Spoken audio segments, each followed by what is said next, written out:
بسم اللہ الرحمن الرحیم الحمدللہ رب العالمین والصلاة والسلام علی اشرف الانبیاء والمرسلین اما بعد فاستعیذ باللہ من الشیطان الرجیم بسم اللہ الرحمن الرحیم السلام علیکم ورحمۃ اللہ وبرکاتہ۔ عزیز طلبہ کرام، امید کرتا ہوں احباب خیر سے ہوں گے۔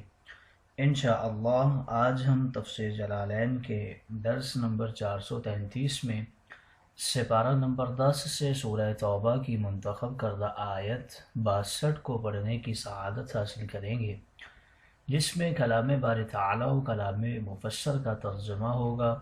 ربط و تعلق آیت کو ذکر کیا جائے گا، کلام مفسر کی تشریح و توضیح کرنے کی سعادت حاصل کریں گے، اور ساتھ ساتھ درس پر ہونے والے اعتراضات کا جواب دینے کی کوشش کریں گے۔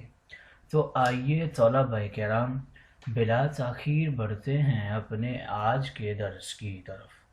بسم اللہ الرحمن الرحیم۔ رب تعالی نے ارشاد فرمایا، یحلفون باللہ لکم لیرضوکم واللہ ورسولہ احق ان یرضوہ ان کانوا مؤمنین۔ آئیے طلبہ کرام سب سے پہلے اس آیت مقدسہ کا ماقبل آیات کے ساتھ ربط اور تعلق جان لیتے ہیں۔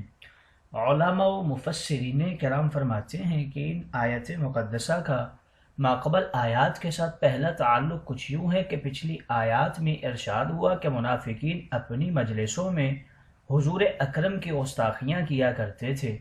اب ارشاد ہے کہ مسلمانوں کی مجلسوں میں آ کر جھوٹی قسمیں کھا کر ان حرکتوں کا انکار کرتے، گویا خلوت کے حالات کے بعد ان کے جلوت کے حالات کا تذکرہ ہو رہا ہے۔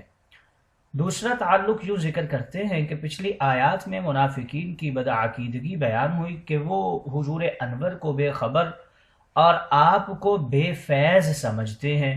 اب اس بدعقیدگی پر مرتب ان کی بدعملی کا ذکر ہے کہ وہ اس عقیدے کے بنا پر سامنے آ کر دھوکہ دینے کے لیے جھوٹی قسمیں کھا جاتے ہیں۔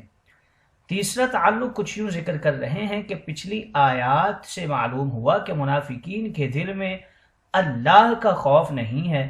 اب ارشاد ہو رہا ہے کہ ہاں، ان کے دلوں میں نبی کریم اور مسلمانوں کا خوف ہے کہ اپنی بری حرکتوں کو ان ہستیوں سے چھپانے کی کوشش کرتے ہیں۔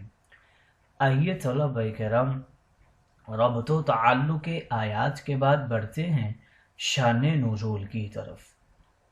اس آیت مقدسہ کے شان نزول کے حوالے سے علماء و مفسرین کرام فرماتے ہیں کہ ایک دفعہ کچھ منافقین آپس میں اکٹھے ہو کر بیٹھے، ان میں جلاس ابن سوید اور وریعہ ابن ثابت بھی تھا، اور حضور کی شان میں بہت بکواس کرنے لگے، حتیٰ کہ ان میں سے ایک بولا، اگر محمد صلی اللہ علیہ وسلم سچے ہیں تو ہم گدھے سے بدتر ہیں۔ اتفاقاً وہاں ایک انصاری کا بچہ بھی موجود تھا جس کی انہوں نے کوئی پرواہ نہیں کی۔ وہ بولا کہ خدا کی قسم محمد صلی اللہ علیہ وسلم سچے ہیں اور تم واقعی گدھے سے بدتر ہو۔ پھر وہ بچہ حضور انور کی خدمت اقدس میں حاضر ہوا اور سارا ماجرا حضور کی گوش گزار کر دیا۔ ان سب کو حضور انور نے اپنی مجلس مطہرہ میں بلایا اور اس کے متعلق دریافت کیا۔ وہ سب قسم کھا گئے کہ عامر جھوٹے ہیں، ہم نے کچھ بھی نہیں کہا۔ حضرت عامر نے دعا کی، مولا سچے کو سچا کر دے اور جھوٹے کو جھوٹا کر دے۔ تب یہ آیت کریمہ نازل ہوئی جس میں حضرت عامر کی تصدیق ہو گئی اور ان سب کو جھٹلا دیا گیا۔ اس آیت مقدسہ کے شان نزول کے حوالے سے دوسری روایت یوں ذکر کرتے ہیں، مقاتل اور کلبی کہتے ہیں کہ غزوہ تبوک سے اکثر منافقین رہ گئے تھے۔ جب حضور انور واپس تشریف لائے تو انہوں نے حاضر بارگاہ ہو کر جھوٹی قسمیں کھا لیں کہ واقعی سخت مجبور تھے، معذور تھے، ورنہ ہم ضرور غزوے میں شریک ہوتے۔ تب یہ آیت مقدسہ نازل ہوئی تھی۔ آئیے طلبہ کرام ربط و تعلق آیت اور شان نزول کے بعد بڑھتے ہیں آج کے درس کے ترجمہ کی طرف۔ بسم اللہ الرحمن الرحیم۔ رب تعالیٰ نے ارشاد فرمایا یحلفون باللہ لکم لیرضوکم واللہ ورسولہ احق ان یرضوہ ان کانوا مؤمنین۔ اے ایمان والو، رسول کو ایذا کی اس بات کے بارے میں جو ان کی طرف سے تم کو پہنچی ہے، تمہارے سامنے اللہ کی قسم کھا جاتے ہیں کہ ہم نے ایسی کوئی بات کہی ہی نہیں تاکہ وہ تم کو خوش کر دے، حالانکہ اللہ اور اس کا رسول اس بات کا زیادہ مستحق ہے کہ ان کو اطاعت کے ذریعے خوش کریں اگر وہ سچے مومن ہیں۔ دونوں کی رضامندی کے لازم و ملزوم ہونے کی وجہ سے یردوہ کے حوالے سے بتا رہے ہیں کہ ضمیر کو واحد لائے ہیں، یا یہ ضمیر اللہ کی طرف لوٹ رہی ہے یا پھر رسول کی خبر محذوف ہے۔ آئیے طلبہ کرام، ترجمہ کے بعد بڑھتے ہیں آج کے درس کی تشریح و توضیح کی طرف۔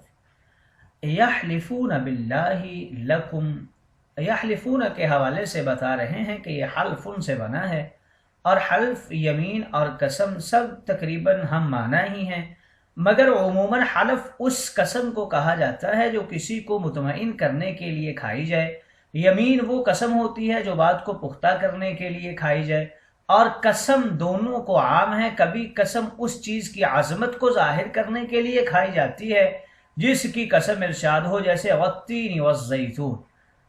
یحلفون کا فاعل وہی منافقین ہیں جن کا ذکر اوپر سے چلا آ رہا ہے، اسے مضارع فرما کر یہ بتایا گیا کہ منافقین ایسی قسمیں کھانے کے عادی ہیں، کھاتے ہی رہتے ہیں۔ یہاں لفظ باللہ اور لکم دونوں یحلفون کے متعلق ہیں۔ باللہ لکم یعنی اللہ کی قسمیں یہ منافقین کھاتے رہتے ہیں تمہارے سامنے یا تمہارے لیے، تم کو راضی کرنے کے لیے۔ چونکہ اسلام میں صرف خدا تعالیٰ ہی کی قسم کھائی جاتی ہے یا اس کی صفات کی، اس لیے وہ لوگ مسلمانوں کے لیے اللہ ہی کی قسم کھاتے تھے۔ لیردوکم یہ بھی متعلق ہے یحلفون کے، اس میں لام بمانے کی ہے۔ یردو یہ ردا سے بنا ہے اور اس کا معنی ہوتا ہے راضی کرنا یا ناراضگی دور کرنا، اور ہو سکتا ہے کہ خوش کرنے کے معنی میں ہو، یعنی اس لیے قسمیں کھاتے ہیں تاکہ تمہاری ناراضگی دور کر دیں اور تمہیں خوش کر دیں۔ واللہ ورسولہ احق ان یردوہ، یہ جملہ گزشتہ سے حال واقع ہے، لہذا واو حالیہ ہے، اور احق اس میں تفضیل ہے اور اس کا معنی ہوتا ہے زیادہ حقدار۔ یردوہ اس میں ضمیر یا تو اللہ کی طرف لوٹ رہی ہے یا پھر رسولہ کی طرف لوٹ رہی ہے، اور ہو سکتا ہے کہ وہ ضمیر بمانے اس میں اشارہ ہو اور دونوں کی طرف اشارہ ہو بمانے مذکور۔ قوی یہی ہے کہ رسول کی طرف یہ ضمیر لوٹ رہی ہے، کیونکہ حضور علیہ الصلاۃ والسلام کی رضا خدا تعالیٰ کی رضا ہے، جیسے حضور کی اطاعت رب تعالیٰ کی اطاعت ہے۔ وَمَن يُطِعِ الرَّسُولَ فَقَدْ أَطَاعَ اللَّهَ۔ آگے رب تعالیٰ نے ارشاد فرمایا، یعنی اللہ اور رسول زیادہ حقدار تھے کہ یہ لوگ اللہ اور اس کے رسول کو راضی کرتے۔ وہ تو جھوٹی قسموں سے راضی نہیں ہوتے، وہ تو ایمان اور اطاعت سے راضی ہوتے ہیں۔ انہیں چاہیے تھا کہ مخلص مومن اور مطیع بن جاتے۔ ان کانوا مؤمنین، یہ شرط ہے جس کی جزا پوشیدہ ہے۔ اس پوشیدہ جزا پر گزشتہ جملہ دلالت کر رہا ہے، یعنی اگر مخلص مومن ہیں تو اللہ رسول کو ایمان و اطاعت کے ذریعے راضی کریں، ہیلے بہانوں کے لیے جھوٹی قسمیں نہ کھایا کریں۔ گویا خلاصہ تفسیر یہ ہے کہ یہ منافقین اپنی مجلسوں میں تمہارے محبوب کے متعلق بہت بکواس کرتے ہیں، مگر جب ان سے اس کے متعلق تحقیق کی جائے تو صاف طور پر تم کو راضی کرنے کے لیے یہ جھوٹی قسمیں کھا لیتے ہیں کہ ہم نے کچھ کہا ہی نہیں، آپ کو خبر دینے والا جھوٹا ہے، بچہ ہے۔ ان کو چاہیے تھا کہ اللہ اور رسول کو راضی کرتے، اور وہ جھوٹی قسموں سے راضی نہیں ہوتے۔ وہ تو اخلاص و اطاعت سے راضی ہوتے ہیں، اللہ رسول ہی راضی کرنے کے حقدار ہیں۔ اگر یہ مومن ہے تو اس بات پر عمل کرے۔ تعجب کی بات ہے کہ انہیں اب تک یہ بھی معلوم نہیں کہ جو کوئی اللہ رسول کی کسی وقت کسی جگہ کسی طرح مخالفت کرے تو اس کے لیے دوزخ کی آگ ہے جس میں وہ ہمیشہ رہے گا۔ دوزخ کا داخلہ، وہاں ہمیشہ ہمیشہ رہنا بہت ہی بڑی ذلت اور رسوائی کا مقام ہے۔ آئیے طلبہ کرام تشریح و توضیح کے بعد بڑھتے ہیں آج کے درس پر ہونے والے اعتراضات کی طرف۔ پہلا اعتراض یہ ہوتا ہے صحابہ کرام کو راضی کرنے کی کوشش کرنا منافقوں کا طریقہ ہے۔ دیکھیے رب نے منافقوں کا نفاق یوں بیان فرمایا لیردوکم، یہ روافض نے اعتراض کیا ہے۔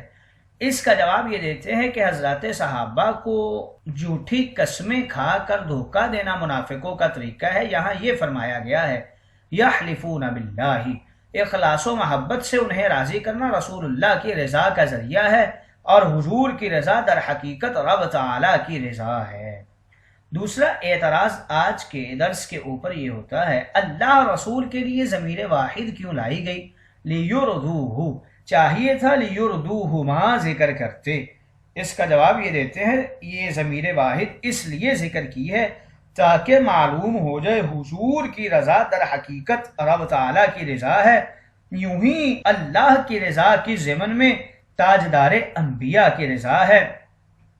یہ دونوں رضا اور اصل ایک ہی ہیں۔ یہ فائدہ ہمیں لیردوہما سے حاصل نہیں ہونا تھا۔ تیسرا اعتراض آج کے درس کے اوپر یہ ہوتا ہے کہ یہاں ارشاد ہوا احق ان یردوہ، یعنی اللہ رسول زیادہ حقدار ہیں اس لیے کہ انہیں راضی کیا جائے۔ احق سے معلوم ہوا کہ ان کے سوا اور لوگ بھی اس کے حقدار ہیں، ہاں مگر اللہ رسول زیادہ ہے۔ تو اس کا جواب یہ دیتے ہیں کہ یہاں احق بمعنی حقیق ہے، یا یوں کہیے کہ دوسروں کو بھی راضی کرنا چاہیے، ماں باپ، استاذ وغیرہ، مگر وہ بھی اللہ رسول کی رضا کے لیے کہ ان کا یہی حکم ہے۔